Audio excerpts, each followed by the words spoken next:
2024ஆம் ஆண்டுக்கான சாகித்ய அகாடமி விருதுகளை மத்திய அரசு அறிவித்திருக்கிறது. இதில் தமிழ் பிரிவில் திருநெல்வேலி எழுச்சியும் வஉசியும் 1908 என்ற ஆராய்ச்சி நூலுக்காக திரு வெங்கடாஜலபதி அவர்களுக்கு இந்த சாகித்ய அகாடமி விருது அறிவிக்கப்பட்டிருக்கிறது. தற்போது திரு வெங்கடாஜலபதி நம்முடன் இணைந்திருக்கிறார். அவரிடம் ஒரு சில கேள்விகளை முன்வைக்கலாம். வணக்கம் சார். மத்திய அரசு தற்போது உங்களுடைய ஆராய்ச்சி நூலுக்காக ஒரு அங்கீகாரம் வழங்கியிருக்கிறது, விருது வழங்கியிருக்கிறது. அதை நீங்கள் எப்படி பார்க்குறீங்க? நான் மிகவும் மகிழ்ச்சி அடைகின்றேன். முற்றிலும் எதிர்பாராத வகையில் இந்த விருது கிடைத்திருக்கிறது. அது எனக்கு மகிழ்ச்சி தருகின்றது. தமிழ் ஆராய்ச்சி துறைக்கு இது ஒரு அங்கீகாரம் என்று நினைக்கிறேன்.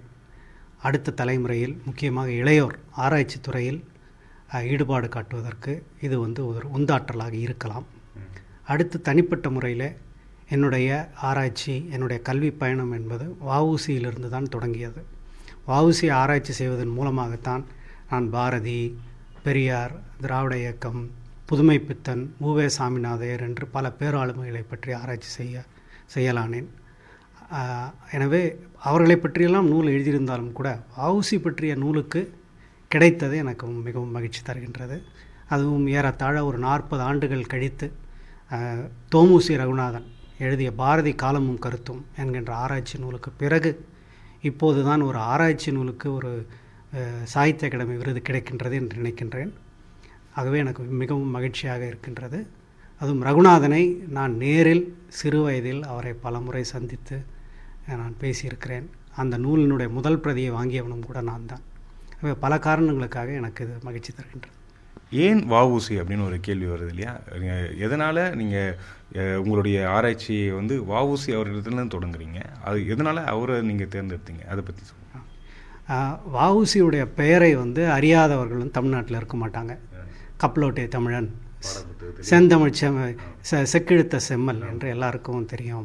பாடப்புஸ்தகத்தில் இருக்குது. எந்த ஊருக்கு போனாலும் வஉசி தெரு, வஉசி நகர், வஉசி பூங்கா, வஉசி காலனி, வஉசி சிலை எல்லாம் இருக்கும். ஆனால் நான் படித்த காலத்தில் 9ஆம் வகுப்பு படித்து கொண்டிருந்த போது நான் ஒரு சிபிஎஸ்சி பள்ளிக்கூடத்தில் படித்து கொண்டிருந்தேன். அப்போது அந்த வரலாற்று நூலிலே வஉசி பற்றியோ பாரதியை பற்றியோ கட்டபொம்மனை பற்றியோ ஒரு வார்த்தை கூட கிடையாது. இப்போ இது ஏன் இந்த இடைவெளி என்று அப்போவே எனக்கு தோன்றியது. உடனே நூலகங்களுக்கெல்லாம் செல்ல ஆரம்பித்தேன். பல நூல்களை எடுத்து படித்து பார்த்தேன். அப்போது எனக்கு வஉசியினுடைய வாழ்க்கை விரிவாக ஆராய்ச்சி செய்யப்படவில்லை என்கின்ற ஒரு மனக்குறை அப்போதே ஏற்பட்டுவிட்டது. அப்போதிலிருந்து அந்த ஆராய்ச்சியை மேற்கொண்டு முதன்மை ஆதாரங்கள், அதாவது மூல ஆதாரங்களை எல்லாம் தேடி நான் ஒவ்வொரு ஊராக பல நூலகங்கள், ஆவண காப்பகங்கள் என்று தமிழ்நாடு, இந்தியா, உலகம் பூராவும் சுற்றியிருக்கிறேன். இப்போ இந்த ஆராய்ச்சி செய்யும்போது பலரை பற்றி நீங்கள் ஆராய்ச்சி செய்ய அவர்களை பற்றிய மரியாதை குறைந்து கொண்டு போகும். வஉசியை பற்றி நீங்கள் ஆராய்ச்சி செய்யும்போது ஒவ்வொரு புதிய தகவலும் அவரை பற்றிய ஒரு பிம்பத்தை இன்னும் பெருசாகத்தான் காட்டிக் கொண்டிருந்தது. இப்படிப்பட்ட ஒரு ஆளுமை தமிழ்நாட்டில் இருந்திருக்கிறார் என்பது இன்றைக்கு கூட நம்புவதற்கு கடினமாக இருக்கின்றது. தமிழ்நாட்டினுடைய தென்கோடியில் 100 ஆண்டுகளுக்கு முன்பு ஒரு கப்பல் கம்பெனியை நிறுவி 2 கப்பல்களை சொந்தமாக வாங்கி மிக பெரும் ஒரு பிரிட்டிஷ் ஏகாதிபத்தியத்திற்கு எதிராக ஒரு கப்பல் கம்பெனி ஒருவர் நடத்த முடியும் என்பதை 2024 கூட நம்ப முடியல. அதுதான் நமக்கு ஒரு பெரிய ஒரு உத்வேகத்தை கொடுக்கறது. அப்புறம் அவருடைய தன்னலமற்ற தன்மை. நம்ம சின்ன சின்ன சாதனைகளை செய்தவர்களெல்லாம் அதை பீற்றி கொண்டு திரிவார்கள். வஉசி அவ்வளோ பெரிய சாதனையை செஞ்சுட்டு எங்கேயுமே தன்னுடைய சாதனையை பற்றி அவர் பேசலை. அதுக்கான அங்கீகாரத்தை அவர் கோரவில்லை. எப்போதுமே ஒரு தன்னலமற்ற ஒரு தியாகியாகத்தான் இருந்திருக்கிறார். ஆகவே அந்த ஒரு கதையை அதற்குரிய ஒரு தகுதிப்பாட்டோடு எழுத வேண்டும். சாதாரணமாக எழுதிவிடக்கூடாது. அதை அவ்வாறு செய்ய வேண்டும் என்ற ஒரு முயற்சி, அப்படித்தான் இது தொடங்கியது. அதில் இந்த நூலினுடைய மையப்பொருள் இது. உண்மையில் இந்த நூல் அவருடைய வாழ்க்கையினுடைய ஒரே ஒரு நாள் தான். அவர் கைது செய்தவுடன் அந்த ஒரு நாளில் என்ன நடந்தது என்பதை நான் ஆராய்ந்திருக்கிறேன். ஆனால் அதற்கு பின்புலம், அதனுடைய தோற்றம் என்ன, அதற்கு பின்னால் என்ன நடந்தது, எவ்வாறு மக்கள் கிளர்ந்து எழுந்தார்கள், அதனுடைய விளைவுகள் என்னவாக இருந்தது, அதனுடைய அரசியல் விளைவுகள் என்னவாக இருந்தது, அதற்கும் பின்னால் நடந்த சுதந்திர போராட்ட இயக்கத்திற்கும் என்ன தொடர்பு என்று பல்வேறு அந்த ஊடு பாவுகளை வந்து இணைத்து நான் வந்து ஒரு ஒரு ஒரு நேரேட்டிவ், ஒரு விவரணையை நான் வந்து முன்வைத்திருக்கிறேன். அது அது இளையவர்களையும் கவர்ந்திருக்கின்றது என்பதை நான் உணர முடிகின்றது. நீங்கள் பிறந்த வருடம் வந்து 1967, ஆனால் அந்த ஆராய்ச்சி நூலுடைய ஆண்டு வந்து 1908. இதுக்கு இந்த தகவல்களை நீங்கள் சேகரிப்பதற்கும் இதுக்கான இந்த ஆராய்ச்சிக்கு உங்களுடைய உழைப்பு என்ன மாதிரியான உழைப்பு நீங்கள் செலுத்தினீங்க, யார் யாரை பார்த்தீங்க, எத்தனை ஆண்டுகள் எடுத்துக்கொண்டது இந்த ஒரு ஆராய்ச்சி நூலை உருவாக்குவதற்கு, அதை பற்றி சொல்லுங்கள். இது வந்து ஒரு சவாலான ஒரு பணியாக இருந்தது. காரணம் வந்து வஉசி கைது செய்யப்பட்டு அவருக்கு இரட்டை ஆயுள் தண்டனை கொடுத்ததுமே வந்து அவருடைய நண்பர்கள் ஏராளமானவர்கள் தம்மிடம் இருந்த ஆவணங்களை, தஸ்தாவேஜுகளை எல்லாம் அழித்து விட்டார்கள். அடுத்து ஆஷ் துரை கொல்லப்பட்டார். அதாவது இந்த கப்பல் கம்பெனியை ஒடுக்கிய அந்த பிரிட்டிஷ் அதிகாரி வந்து கொல்லப்பட்டார். உடனே எஞ்சி இருந்த சில நண்பர்களும் வந்து தங்களிடம் இருந்த ஆவணங்களை எல்லாம் அழித்து விட்டார்கள். அப்போ நமக்கு கண்டுபிடிக்கக்கூடிய அளவிலே இருந்த ஆவணங்கள் அப்படின்னு பார்த்தோம்னா பிரிட்டிஷாருடைய ஆவணங்கள் தான். ஸோ அதை தேடி போனோம். அப்புறம் அவருடைய சமகாலத்தவர்களை எல்லாம் தேடி போனோம். உதாரணத்துக்கு ஆஷ்னுடைய பேரனை நான் அயர்லாண்டிலே கண்டுபிடித்து டப்ளின் நகரத்துக்கு போய் அவரை சந்தித்தேன். அப்புறம் இது போல் துண்டு துக்காணியாக கிடைக்கக்கூடிய செய்திகள், போலீஸ் தகவல் அறிக்கைகள், பத்திரிகை செய்திகள், அப்புறம் கடித போக்குவரத்துகள், இதையெல்லாம் வைத்து இந்த துண்டு செய்திகளை வைத்து தான் வந்து இந்த ஒரு வரலாற்றை வந்து எழுத முடிந்தது. இதன் மூலமாக நான் வந்து தமிழ்நாட்டு வரலாற்றையே வந்து கற்றுக்கொள்வதற்கான ஒரு வாய்ப்பாகவும் அது அமைந்தது. அதான் இது உருவாக்குறதுக்கு எத்தனை காலம் எடுத்துக்கிட்டதுன்னு கேட்டேன். நான் 40 ஆண்டுகளுக்கு ஆயிருக்கு. நான் 14 வயதில் இதை தொடங்கினேன். 1984 வஉசியினுடைய கடிதங்களை எல்லாம் தொகுத்து 1984 வெளியிட்டேன். அப்புறம் படிப்படியாக நான் மெல்ல மெல்ல இந்த தகவல்களை சேகரித்து கொண்டே வந்து இவ்வளவு ஆண்டுகளில் நான் ஒரு வஉசியை பற்றி ஒரு 7-8 நூல்களை எழுதியிருக்கிறேன். அண்மையில் ஸ்வதேஷி ஸ்டீம் என்கின்ற இந்த நூல் ஆங்கிலத்தில் அவருடைய கப்பல் கம்பெனியை பற்றிய ஒரு முழுமையான வரலாறு ஆங்கிலத்தில் எழுதி பெங்குவின் பதிப்பகம் மூலமாக வெளிவந்தது. ஆகவே இது ஒரு தொடர் பயணம். இது திடீரென்று ஒரு நாள் தொடங்கி ஒரு நாள் முடிவதல்ல. இது ஒரு தொடர் பயணம். ஆஷ் துரையினுடைய பேரனை சந்தித்ததாக சொன்னீங்க. அந்த சந்திப்பு எப்படி இருந்தது? அவர்கிட்ட நீங்கள் என்ன மாதிரியான விஷயங்களை பகிர்ந்துக்கிட்டீங்க? அவர் உங்ககிட்ட என்ன மாதிரியான விஷயங்களை பகிர்ந்துட்டாரு? அதை பற்றி ஒரு சின்னதாக சொல்லலாம். அதாவது ஆஷ் குடும்பத்தை வந்து நான் தேடிக்கிட்டு இருந்தேன். அதாவது வெள்ளை அந்த சமயத்தில் இருந்த பிரிட்டிஷ் அதிகாரிகள் இவர்களை வந்து எப்படியாவது வந்து அந்த குடும்பத்தினரை கண்டுபிடிக்கணும்னு நான் விருப்பப்பட்டேன். அதற்கு ஒரு காரணம், நம்மை விட அவர்கள் வந்து இந்த ஆவணங்களை, தஸ்தாவேஜுகளை எல்லாம் பத்திரமாக வைத்திருப்பார்கள்.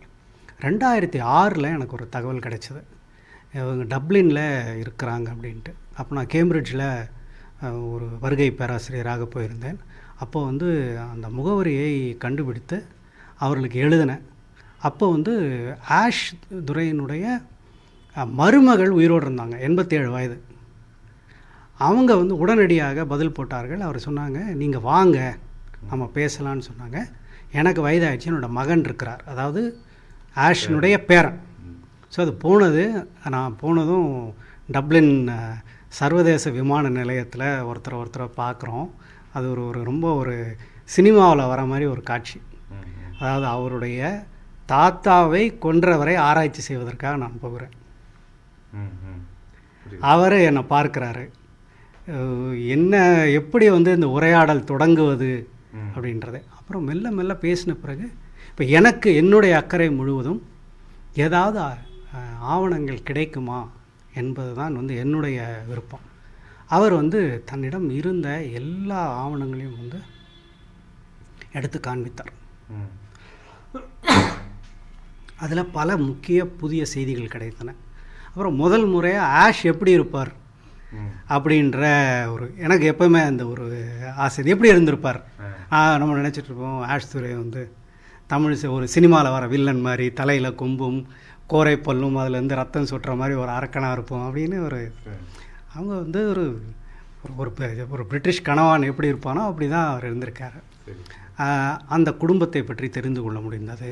அவரிடம் இருந்த ஆவணங்களை எல்லாம் பார்க்க முடிந்தது. எனக்கு இதுதான் அக்கறை பார்த்தேன். அவர்களுக்கு என்னவென்றால் அவங்களுடைய குடும்ப வரலாற்றில் இது ஒரு மறக்க முடியாத ஒரு படு இல்லையா. ஒரு 39 வயதில் அவர் வந்து ஆஷ் கொல்லப்பட்டார். அப்போ அவருக்கு வந்து 5 குழந்தைகள் இருக்கிறாங்க. அவருடைய மனைவி அவங்க சீக்கிரமாக இறந்து போயிடுவாங்க அப்படின்னு உடல் நலம் இல்லாத இருந்த அந்த மனைவி அதுக்கப்புறம் 45 வருஷம் இருந்தாங்க. இப்போ அந்த குடும்பத்தை பற்றியெல்லாம் தெரிந்து கொள்ள முடியுது. அவங்க வந்து கேட்டாங்க, இது கொலை செய்யக்கூடிய அளவிற்கு அது என்ன நடந்தது என்பதை வந்து என்கிட்ட கேட்டு தெரிஞ்சுக்கிட்டாங்க. அப்புறம் அவங்களுக்கு பொதுவாக இந்தியாவினுடைய விடுதலை போராட்டத்தை பற்றி அவர்கள் படித்திருந்தார். அவர் தாகூரை பற்றி தெரிஞ்சு வச்சுருந்தார், டேவிடாருடைய நாவலை படிச்சிருந்தார். ஆனால் தமிழ்நாட்டை பற்றி அவருக்கு வந்து தெரியல. அப்போது நான் அந்த செய்திகளெல்லாம் அவருக்கு சொன்னேன். அவர் கேட்டுக்கிட்டார். அப்போ அதில் ஒரு ஒரு உண்மையில் ஒரு நெகிழ்ச்சியான ஒரு தருணம். அப்போ அவர் கேட்டார், எங்கள் தாத்தாவை சுட்டு கொன்ற அந்த வாஞ்சிநாதனுடைய படம் காட்ட முடியுமா? அந்த படத்தை காட்டினேன். அவர் படத்தை பார்த்து சொன்னார், பால்வடி முகமாக இருக்குது அப்படின்னு சொன்னார். அவர் வந்து அவரவர் கடமையை செஞ்சுருக்கிறாங்க. எங்கள் தாத்தா அவர் வேலை செய்த அரசாங்கத்துக்கு அவர் விசுவாசமாக இருந்திருக்காரு. அதே போல் இந்த வாஞ்சிநாதன் தன்னுடைய நாட்டுக்கு அவர் விசுவாசமாக இருந்திருக்காரு. இதில் தனிப்பட்ட முறையில் எந்த பகையும் குரோதமும் கிடையாது அப்படின்னு சொல்லிட்டு அதோடு நிற்கலை. அவர் 2011ஆம் ஆண்டு, அதாவது அந்த நூற்றாண்டு, அவருடைய தாத்தா கொல்லப்பட்ட நூற்றாண்டில் அவர் வந்து ஒரு கடிதம் வாஞ்சி குடும்பத்திற்கு அவர் எழுதினார். நம்முடைய முன்னோர்கள் வந்து தவறுகள் செய்கிறார்கள், அந்த தவறுகளை வந்து நாம் இன்றைக்கும் நினைத்து கொண்டு இருக்கக்கூடாது, நாம் இன்றைக்கு இருக்கக்கூடிய வாழ்க்கைக்கு ஏற்ப நாம் இணக்கமாக இருக்க வேண்டும் அப்படின்னு சொன்னார். இது மாதிரியான ஒரு பல தருணங்கள் வந்து நான் பார்த்துருக்கேன். திரு வஉசி அவர்களை பற்றி தொடர்ந்து நீங்கள் பல ஆய்வு கட்டுரைகளை ஆராய்ச்சி பண்ணிகிட்டே இருக்கிறீங்க. தன்னிறைவை அடைஞ்சிடுச்சிங்கன்னா இன்னும் ஏதாவது இன்னும் இருக்கா அவரை பற்றி? இன்னும் 2 பெரும் பகுதிகளை வந்து எழுத வேண்டும். கப்பல் கம்பெனியை பற்றிய அந்த பதிவை வந்து எழுதிவிட்டேன். அது ஒரு 500 பக்க நூல். இன்னும் ஒரு 2 பகுதி அவருடைய வாழ்க்கையை எழுத வேண்டியிருக்கின்றது. தமிழ் ஆங்கிலம் 2லுமே எழுத வேண்டிய தேவை இருக்கின்றது. முக்கியமாக நான் தந்தி டிவி நண்பர்கள், நிச்சயமாக இதில் இளையவர்கள் நிறைய பேர் இருப்பாங்க.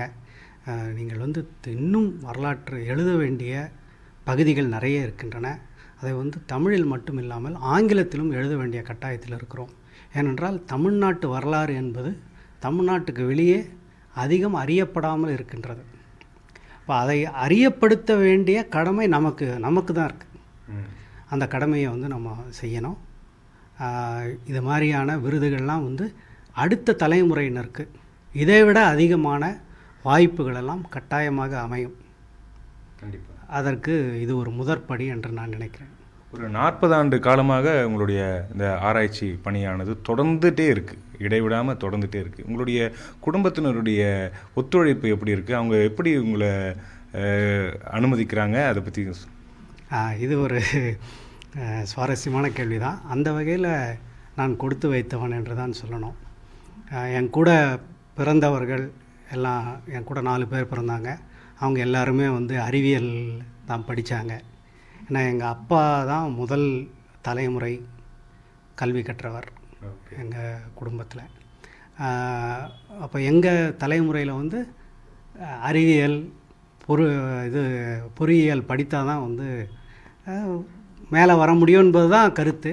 ஆனால் எனக்கு சின்ன வயதிலேயே வந்து ஒரு இலக்கிய வாசிப்பு ஈடுபாடு ஏற்பட்டது. நான் முதல்ல பிகாம் தான் படித்தேன். ஆனால் பிகாம் படித்த முதல் மாதத்திலேயே வரலாறு படிக்கணும் அப்படின்ற ஒரு முடிவுக்கு வந்தேன். ஒரு கட்டத்துலேயும் சொன்னாங்க வீட்டில், எதுக்கு இதெல்லாம் படித்து என்ன பயன் அப்படின்னு சொன்னாங்க. ஆனால் நான் உறுதியாக இருந்ததுனால தடை சொல்லலை.